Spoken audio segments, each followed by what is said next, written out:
Não é tão fácil assim. Meu nome é Remy Adelec e eu passei 13 anos no Exército, a maior parte do tempo em operações especiais como um SEAL da Marinha. Nesse vídeo, eu vou classificar cenas icônicas dos SEALs da Marinha em filmes e programas de TV.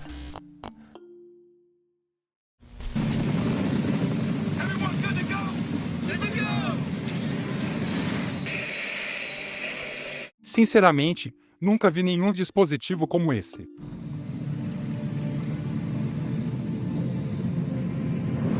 Muita gente não sabe, mas a palavra SEAL é um acrônimo de mar, ar e terra em inglês. Portanto, é esperado que nós saibamos trabalhar na água.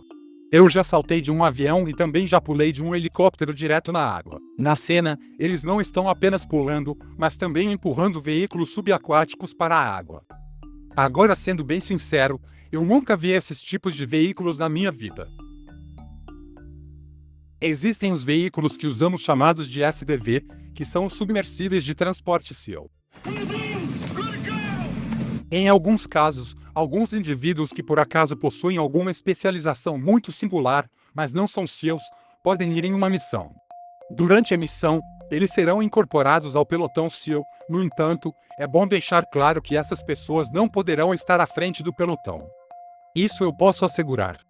Eles provavelmente estarão em algum lugar no meio da formação, protegidos, ou em algum lugar onde não atrapalhem ou machuquem outros caras do pelotão.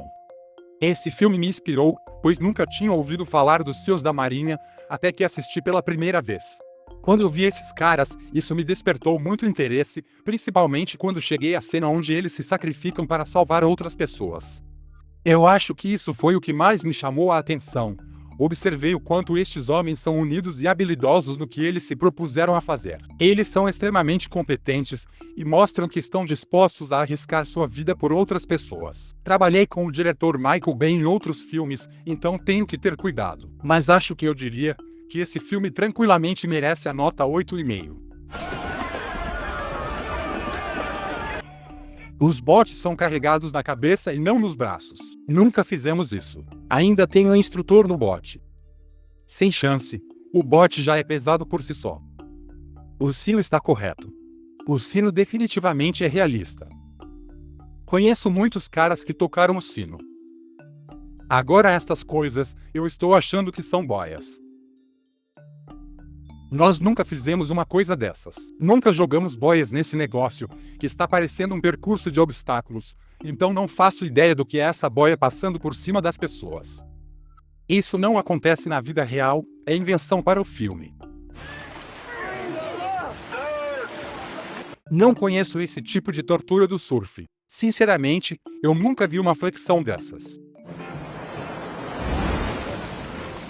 Isso é basicamente um exercício mental. Você fica lá, deitado na água gelada, e não sabe por quanto tempo vai ficar ali. É nessa fase que muitos recrutas desistem e abandonam o curso.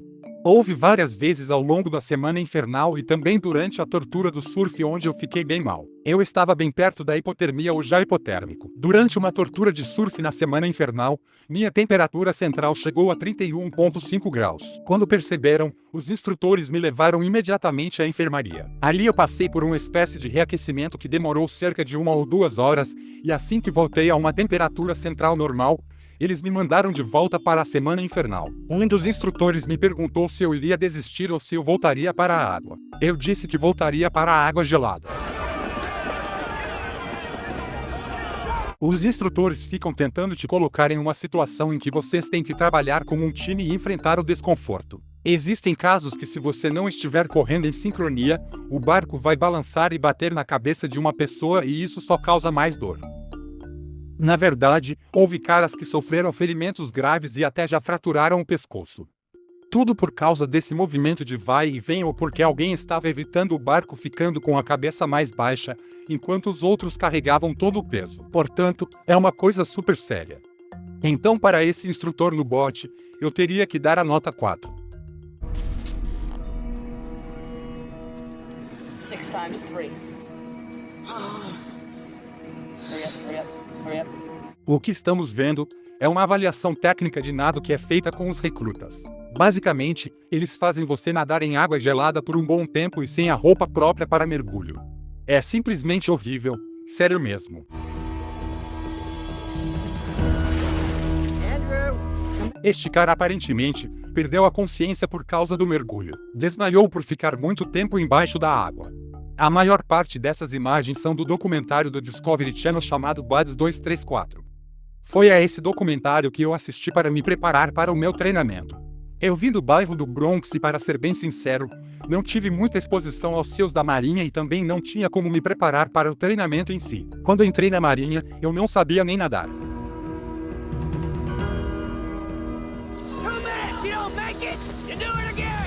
Have you been tested this hard ever in your life? Never. Esse treinamento dura 6 meses e é dividido em 3 fases. A primeira fase é onde se elimina a maioria dos recrutas. A segunda fase é a fase da morte, onde eles ensinam as diferentes tarefas de um SEAL.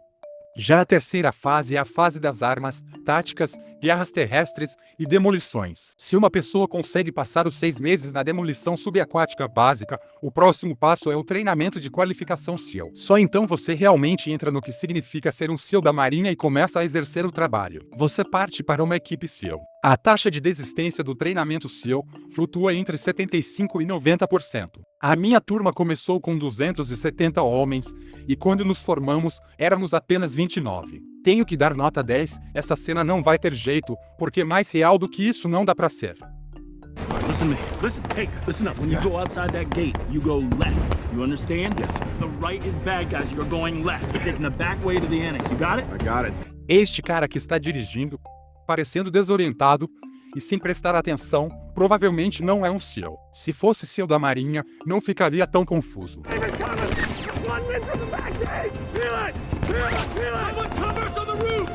Nessa cena, os caras estavam batendo em retirada. Quando isso acontece e a unidade se afasta de um contato, é importante que 1, 2 ou até mais fiquem atirando no inimigo enquanto os outros se movimentam. Chamamos isso de tiro em movimento ou movimento de cobertura. Então, nessa cena, o personagem dá o comando para cobrir e mover, e isso é o que fazemos quando precisamos nos afastar de um contato. Para terem ideia, eu já usei todas essas armas que aparecem na cena. Meus colegas de pelotão também usaram essas armas quando saíamos para realizar diversas operações.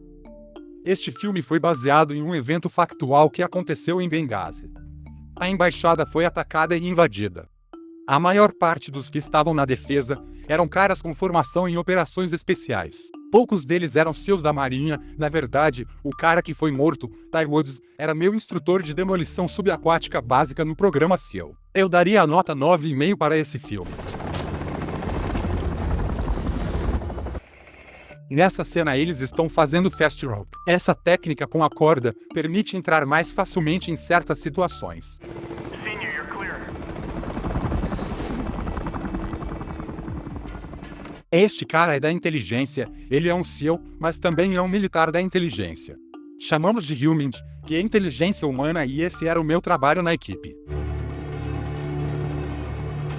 Eles não estão apenas cobrindo as portas à medida em que passam, mas estão cobrindo também as janelas. É bom dizer que tudo pode ser uma ameaça quando se está em uma operação, especialmente se estivermos atuando em um navio ou em uma casa, com armários, portas, janelas ou qualquer espaço oculto.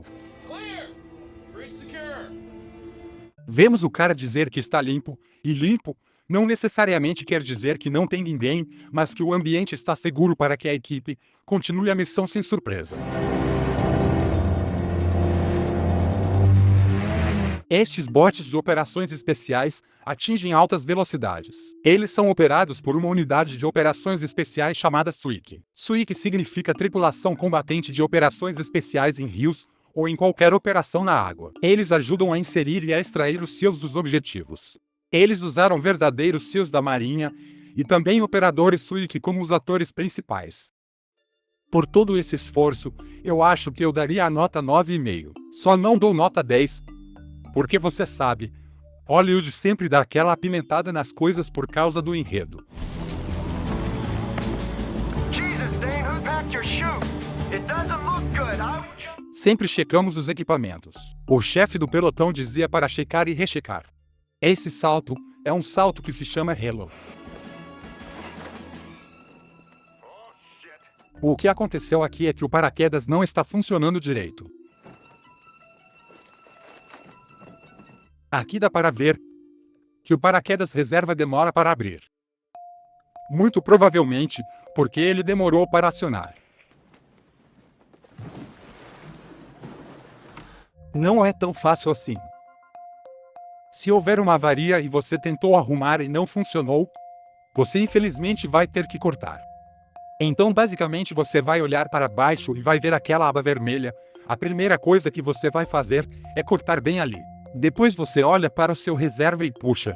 Tem que ser assim. Muitas pessoas já morreram e não foi apenas no exército. Alguns civis já morreram depois de uma avaria que se agravou quando abriram o paraquedas reserva antes de cortar o primeiro.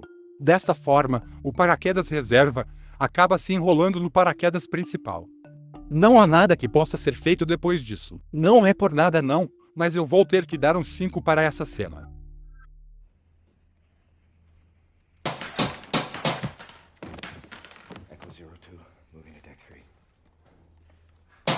Em primeiro lugar, eles estão operando à noite. Isso é o que chamamos de ação direta. Eles vão atrás de um alvo específico. Eu já fiz muitas ações e 99% delas foram à noite. Houve 3 tiros e depois ele atirou novamente. Eu sei que algumas pessoas diriam que é excessivo, mas fazemos isso porque a vida real é bem diferente dos filmes. No filme você atira e o cara cai. Na vida você atira 6 vezes e ele ainda consegue lutar. Repare que eles são realmente silenciosos e usam apenas apertos de mão e comunicação não verbal. É quase como assistir às operações das quais eu participei, pois os movimentos, as táticas e esse jeito sorrateiro são muito parecidos. Os lasers que vemos aqui só são visíveis por causa do tipo de câmera utilizada. Nas nossas armas, usamos lasers infravermelhos. Em alguns filmes, você verá lasers vermelhos ou verdes. Não tem nada de realista. Usamos sinais, ou podemos usar até nossas armas como um meio de comunicação entre nós mesmos. Dessa forma, nós conseguimos permanecer escondidos e em total silêncio para não alertar o inimigo sobre a nossa presença.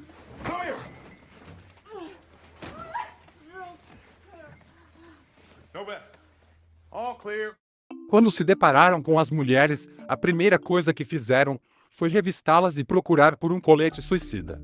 Muitas vezes o inimigo coloca coletes suicidas em mulheres e crianças. Não cabe aqui citar o país, mas uma vez estávamos perseguindo um cara por um longo período de tempo, e ele recrutava crianças de 7, 8, 9, 11 anos de idade e colocava colete suicida nelas. Para esta cena em específico, levando em consideração a forma como eles se moviam taticamente, eu daria a nota 9,5. Hear what you guys have to say about it. That's all. Speak freely. My opinion, sir. We cut our losses. This isn't our war. Já vou dizer logo de cara que esse é o meu filme favorito sobre SEALs da Marinha e foi dirigido pelo fenomenal Antoine Fuqua. Esse filme mostra a interação não só dos próprios SEALs, mostra também outras relações. Mostra a relação entre a liderança de um pelotão SEAL com os outros homens. Podemos dizer que seriam simples operários. Temos um ditado que diz, liderança em todos os níveis. Sendo assim, todos nós somos capazes de dar nossa contribuição. Já estive em situações com o encarregado do pelotão, onde ele pedia a opinião de todos. Ele queria ouvir a opinião de todo mundo e ideias de como derrubar um alvo. Não é como outras unidades militares onde existe um cara no comando, e ele dá uma ordem para subir uma montanha, e todo mundo vai sem pensar e faz o que foi mandado. Muitas pessoas não sabem disso, mas as exigências acadêmicas para entrar no treinamento SEAL são muito altas. Muitos dos que fazem o treinamento SEAL ou demolição subaquática têm curso superior e até mestrado. Havia caras que já estavam estabelecidos e eram contadores, advogados ou grandes homens de negócios, e um dia eles acordaram entediados e simplesmente decidiram que queriam ser SEALs da Marinha. Gostei muito. Para essa cena, eu daria a nota 9,5. Para mim é difícil dar nota 10, então essa cena vai ser 9,5.